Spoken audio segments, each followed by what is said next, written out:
సాధారణంగా ఈ రాజకీయ నాయకులు ప్రజా జీవితంలో అంటే ఉన్నప్పుడు సో ఎమ్మెల్యేగానో లేకపోతే మంత్రిగానో ఉన్నప్పుడు చాలా ఆస్తులు సంపాదించుకుంటా ఉంటారు. కానీ ఒక మంత్రి ఏం చెప్తున్నాడంటే, నేను ఆహ్, మినిస్టర్‌గా ఉన్నా గత 10 సంవత్సరాలుగా గూడా నేను ఎమ్మెల్యేగా ఉన్నా గూడా ఒక్క రూపాయి గూడా సంపాదించుకోలేదు. ఇప్పటికీ కిరాయి ఇంట్లోనే ఉంటున్నాను. నన్ను మెజారిటీతోని గెలిపించండి రానున్నటువంటి ఎన్నికల్లో.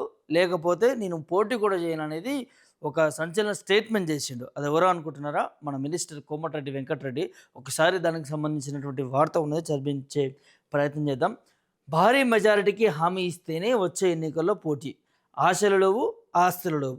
నా జీవితం ప్రజాసేవకి అంకితం. మంత్రి కోమటిరెడ్డి మాట్లాడినటువంటి నేపథ్యం మనకు కనిపిస్తా ఉన్నది. సో, తనను భారీ మెజారిటీతో గెలిపిస్తానని ప్రజలు హామీ ఇస్తేనే వచ్చే అసెంబ్లీ ఎన్నికల్లో పోటీ చేస్తానని, లేకుంటే బరిలోనే ఉండననేది మంత్రి కోమటిరెడ్డి వెంకటరెడ్డి వ్యాఖ్యానించారు. నల్లగొండ జిల్లా నల్లగొండ మండలం కంచనపల్లిలో ఆదివారం గ్రామ నూతన పంచాయతీ భవనాన్ని ఆయన ప్రారంభించారు. అనంతరం సమావేశంలో ఆయన మాట్లాడుతూ, తను ప్రచారానికి రాకుండా నల్గొండ నియోజకవర్గంలో చేసిన అభివృద్ధిని చూసి ప్రజలు ఓటేయాలనేది కోరారు. కంచనపల్లి లిఫ్ట్ ఇరిగేషన్తో పాటు 33/11 కేవీ సబ్‌స్టేషన్‌ను దసరా రోజున ప్రారంభిస్తామనేది, అదే రోజున సొంత నిధులతో గ్రామంలోని ఆడబిడ్డలందరికీ కూడా పట్టు చీరలు పెడతాననేది తెలిపారు. తనకు ఆశతో పాటు సొంత ఇల్లు, ఆస్తులు కూడా లేవన్నారు. ప్రస్తుతం నల్లగొండలో ప్రభుత్వం ఇచ్చిన ఇంట్లో నివసిస్తున్నానని, అది కూడా లేదంటే కిరాయి ఇంట్లో ఉంటున్నానన్నారు. సో, పేద విద్యార్థులు వస్తే చదివిస్తాననేది పేర్కొన్నారు. తమ గ్రామమైనటువంటి బ్రాహ్మణ పల్లెలో కూడా వారసత్వంగా తమకు 3 ఎకరాలు వచ్చిందనేది, అది కూడా బాయిగడ్డ మీద చూపించారనేది పేర్కొన్నారు. సో, అందరూ ఫామ్ హౌస్‌లు కట్టుకుంటే తనకు అలాంటివేమీ లేదనేది ఆయన మాట్లాడినటువంటి నేపథ్యం మనకి కనిపిస్తా ఉన్నది. అంటే తన సొంత ఊరైనటువంటి బ్రాహ్మణకు సంబంధించినటువంటి గ్రామంలో కూడా ఒక 3 ఎకరాలు, 2 ఎకరాల వరకే, అది కూడా వారసత్వంగా వచ్చినటువంటి పొలమే ఉంది తప్ప, ఇప్పటివరకి కూడా సొంతంగా నేను సంపాదించుకుంది ఏమీ లేదనేది మంత్రి కోమటిరెడ్డి మాట్లాడుతున్నటువంటి నేపథ్యం కనిపిస్తుంది. వీడియో చూస్తున్న మీరు అసలు నమ్మే శక్యంగానే ఉన్నదా? జనరల్‌గా ఒక సర్పంచో, ఒక ఎంపీటీసో, ఒక జెడ్పీటీసో, ఒక వార్డ్ మెంబర్ కానుంచి ఎమ్మెల్సీ, కౌన్సిలర్ వరకి కూడా చాలా సంపాదించుకునేటటువంటి నేపథ్యం ఉంటుంది. సరే, వివిధ రూపాల్లో సంపాదించుకుంటా ఉంటారు. దట్టు తిను నల్గొండ నుంచి చాలా టర్మ్స్ నుంచి కూడా ఎమ్మెల్యేగా ప్రాతినిధ్యం వహించిండు. అదేవిధంగా మినిస్టర్‌గా కూడా పనిచేస్తున్నటువంటి నేపథ్యం మనం చూస్తున్నాం. ఇప్పుడున్నటువంటి కాంగ్రెస్ ప్రభుత్వంలో కూడా. మీడియా ముందుకొచ్చి నాకు ఇంత లేదు, నాకు అంత లేదు, నేను ప్రజా జీవితంలో ఉన్నా, నాకు అసలు ఎలాంటి ఆస్తుపాస్తులు లేవు, ఒక్కొక్కళ్ళు ఫామ్ హౌస్‌ల మీద ఫామ్ హౌస్‌లు కట్టుకుంటున్నారు, మాకు లేదు అనంటే, మరి దానికి సంబంధించిన మంత్రి కోమటిరెడ్డి కూడా ఈ ఎమ్మెల్యేకి దానికి సంబంధించినటువంటి అఫిడవిట్‌లో కూడా పెట్టడం జరిగింది. ముందు పోటీ చేసే ముందు పెడతారు కదా! ఎంత ఉంది, ఏం కథ ఏందనేది. దాంట్లో కూడా మరి భారీ ఆస్తి ఉన్నట్టు కూడా కొంత సోషల్ మీడియాలో కూడా ఈ వార్తకు సంబంధించినటువంటి వైరల్ అవుతా ఉన్నది. సో, ఇది పక్కకు పెడితే ఏమంటున్నాడంటే కోమటిరెడ్డి వెంకటరెడ్డి, నన్ను మెజారిటీగా గెలిపిస్తానని ముందుగానే హామీ ఇస్తేనే నేను పోటీ చేస్తా, లేకపోతే రాజకీయాల నుంచి తప్పుకుంటా అనే దాని మీద కూడా ఒక బిగ్ స్టేట్మెంట్ చేసిండు. నిజంగా చాలా బిగ్ స్టేట్మెంట్ అనుకోవచ్చు. సో, ముందుగా తను చేసినటువంటి అభివృద్ధి పనులనే చూసి ఓటేయాలి. నేను ప్రచారానికి రాకున్నా కూడా నల్గొండ నియోజకవర్గంలో కూడా నన్ను భారీ ఎత్తున మెజారిటీతోని పోటీ చేస్తేనే గెలిపిస్తేనే నేను ఎన్నికల్లో నిల్చుంటా. మీరు నాకు హామీ ఇవ్వండి అనేది ఓటర్లని ప్రభావితం చేస్తా ఉన్నాడు ఇప్పటినుంచే. నిజంగా మీరు అడగాల్సిన అవసరం లేదు మంత్రి కోమటిరెడ్డి గారు. ఒకవేళ మీ పాలన నచ్చి మీరు మినిస్టర్‌గా నల్గొండకు చేసినటువంటి అభివృద్ధి పనులు ఉన్నాయనంటే, మీరు ప్రచారం చేయకున్నా ప్రజలు ఓటేస్తారక్కడ. దాంట్లో ఇబ్బందేం లేదు. కానీ మీరు ముందుగానే ప్రజల్ని ప్రభావితం చేస్తూ, వారిని భయభ్రాంతులకు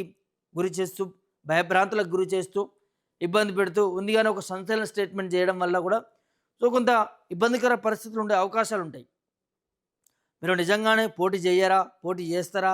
లేకపోతే ఇవన్నీ కూడా తూతూ మాటలని చెప్పి మళ్ళీ పోటీ చేసే అవకాశాలుంటాయనేది అది మీ వరకే గానీ, ప్రజా జీవితంలో ఉన్నప్పుడు ఏం మాట్లాడుతున్నాం, ఏం పని చేస్తున్నాం అనేది ఒకసారి ఆలోచించి మాట్లాడాలి. ఆలోచించి పనులు చేయాల్సిన అవసరం ఉంటుంది. ఇప్పుడు మీరు మాట్లాడిన ఈ క్లిప్పు ఎప్పటికీ ఉండకపోదు. ఉంటది ఎప్పటికైనా.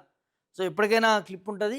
మీరు రేపటి నాడు 2028 గాని, 29 గాని ప్రజలు మెజారిటీ ఇయ్యమని చెప్పి మీకు చెప్పినప్పుడు, మీరు ఎన్నికల్లో ఓటు చేసి ఘోర పరాజయం చెందిందనుకో, అప్పుడు మీ తలకాయ ఎక్కడ పెట్టుకుంటారు? సో, గిట్లాంటివి మాట్లాడేటప్పుడు చాలా నాయకులు మాట్లాడుతా ఉంటారు. ఇగో మేము వచ్చే ఎన్నికల్లో పోటీ చేయము, ఇది అయిపోతే పోటీ చేయము, ఇక అది అయిపోతే పోటీ చేయము అని షరతులు చేస్తుంటారు, వాగ్వాదానాలు చేస్తూ ఉంటారు, మాట్లాడుతూ ఉంటారు. కానీ చివరికి కూడా ఏమవుతుందనంటే ఈ ఎన్నికలు వచ్చే సమయానికి మళ్ళీ వాళ్ళే ముందుంటారు పోటీ చేయడం దాంట్లో. వాళ్ళే నాకు బీఫామ్ ఇవ్వండి, టికెట్ ఇవ్వండి అని వాళ్ళే ముందుంటారు.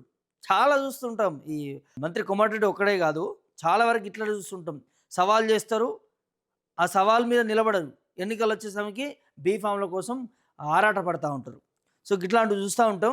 మరి మంత్రి కోమటిరెడ్డి వెంకటరెడ్డికి అసలు ఆస్తులే లేవట, ప్రభుత్వం ఇచ్చినటువంటి ఆ ఇంట్లోనే ఉంటున్నాడట.